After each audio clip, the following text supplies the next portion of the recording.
Pouvez répéter la question? Kind of Spanish Inquisition? Nobody expects the Spanish Inquisition. Jean-Pierre? Pouvez répéter la question? Oui, non. The Inquisition, let's begin the Inquisition. Look out, Sin. We have a mission. Watch out! The Inquisition! Oi, oi! Pas, te dégonfle pas. Bienvenue dans Tu peux répéter la question. Est-ce que tu peux me dire comment on peut appréhender l'infini si l'humain est capable de le faire, ou est-ce que c'est une grosse escroquerie? Alors, il faut Ton savoir... prénom d'abord, ton prénom. Pardon. Donc, Gwenaël Pelletier. T'as deux prénoms et qui ressemblent à un nom et un prénom, comme les biscottes. Ouais. Pelletier, avec un seul L et pas deux après le L. Merci. Et donc, comment appréhender l'infini? Très bonne question. En fait, l'être humain est par essence un être borné, un être aux frontières finies. Il ne peut donc pas appréhender l'infini, ce n'est qu'un concept pour lui. Voilà. C'est quelque chose qui le transcende. C'est un petit peu comme une dimension supplémentaire qui va au-delà de nos trois dimensions spatiales et notre première dimension temporelle. En fait, c'est quelque chose qui ne peut que se représenter dans notre tête, un petit peu comme les mathématiques, un petit peu comme tout ce qui est métaphysique, tout ce qui relève du Dieu. Bref, l'infini, ça reste un concept. Comme le cercle, comme le triangle. Une escroquerie. Rien du tout. Ou une... Ouais. Qu'est-ce que tu prends comme drogue C'est de la bonne. Je prends du chocolat. Qu'il existe plusieurs dimensions au-dessus des trois dimensions, dont celle de l'infini, qui est la relation entre le temps présent, le temps à venir et le temps passé. Alors, pour ça, il faudrait qu'on définisse ce qu'on appelle le temps. Mais vous savez que la théorie des cordes, par exemple, se base sur une théorie comme quoi il y a 10 dimensions, une dimension temporelle et 9 dimensions spatiales.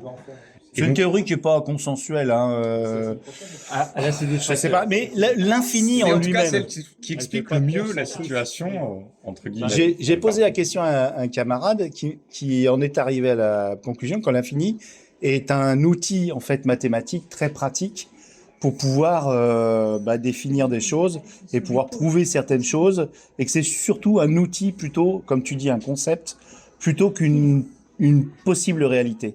Oui, en fait, comme à peu près beaucoup de choses qu'on étudie et qu'on conceptualise, par exemple, comme je disais, le cercle, vous voyez beaucoup de choses qui ressemblent à des cercles, mais ce ne sont jamais des cercles. Parce que si vous zoomez suffisamment, vous voyez que, par exemple, quand vous dessinez un cercle au tableau, bon, j'ai une bêtise, quand vous voyez, par exemple, voilà... Au tableau, Jean-Paul. Quand vous voyez une fenêtre circulaire, ouais. Eh bien, si vous zoomez suffisamment, vous constatez qu'en fait, ce n'est jamais un cercle parfait. Il y a des tas de petits défauts, en fait. C'est un cercle parfait, ça ne pourra jamais exister. Aucun d'entre nous n'est capable de tracer un cercle parfait sur du sable fin. Même avec les meilleurs outils à disposition. Même en plantant un piquet, en faisant tourner une corde en faisant tourner un autre piquet autour d'une corde. D'une distance vraiment... Une distance fixée, vous n'arriverez jamais à tracer complètement un cercle. Bref, pour faire des mathématiques et pour appréhender des concepts comme l'infini, on est obligé de faire appel à une abstraction, de se représenter mentalement des concepts qui n'existent pas. Et pourtant, l'idée du cercle, l'idée de l'infini, l'idée du triangle, toutes ces idées-là existent. Et sont utiles. Et elles sont utiles, effectivement, et elles nous transcendent. Voilà, donc l'infini n'est peut-être pas vrai, mais en tout cas, elle nous transcende. Et j'ai l'impression que c'est un peu l'histoire de la vie humaine, c'est que rien n'est parfait, mais que dès qu'on y met de l'imagination ou une volonté de raisonnement, ça nous transcende et ça nous rend meilleurs.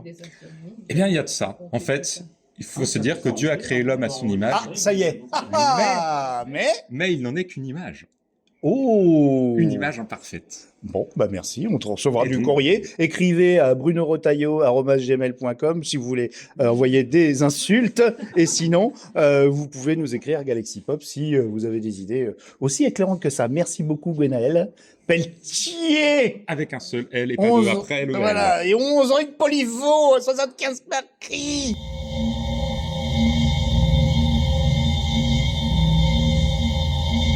Galaxy Pop présente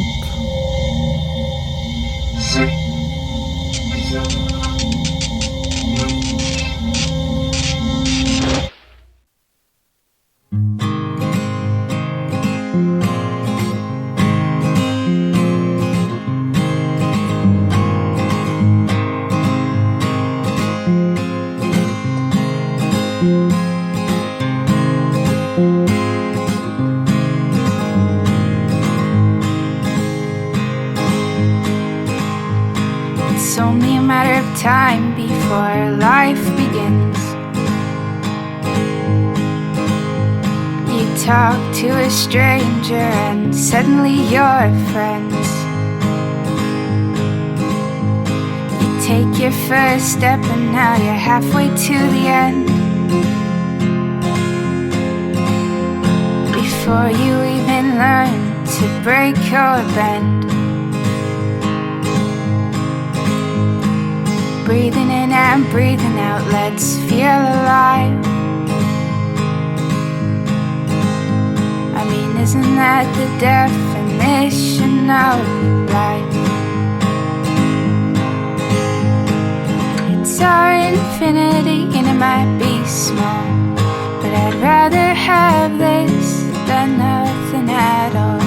A year might pass in a second, and a moment might last a year.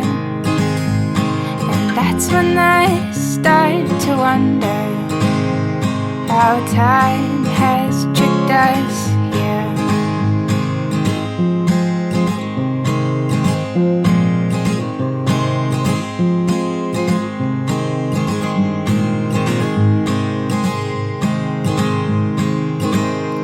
Let's play with life like a deck of cards.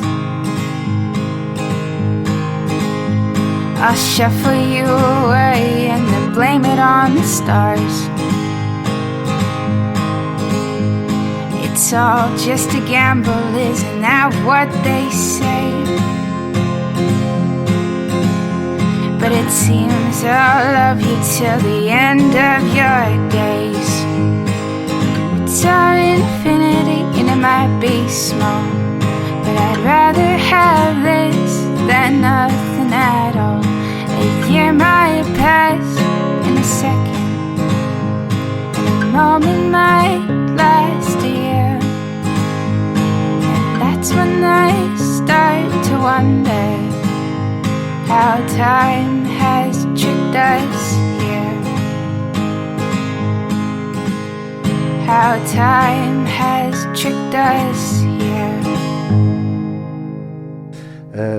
Galaxy Pop, qu'est-ce qu'on pourrait dire comme bêtise?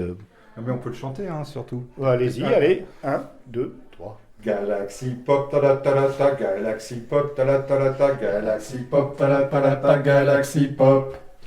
Galaxy Pop, ta ta, Galaxy Pop, ta ta, Galaxy Pop, ta ta, Galaxy Pop. Merci.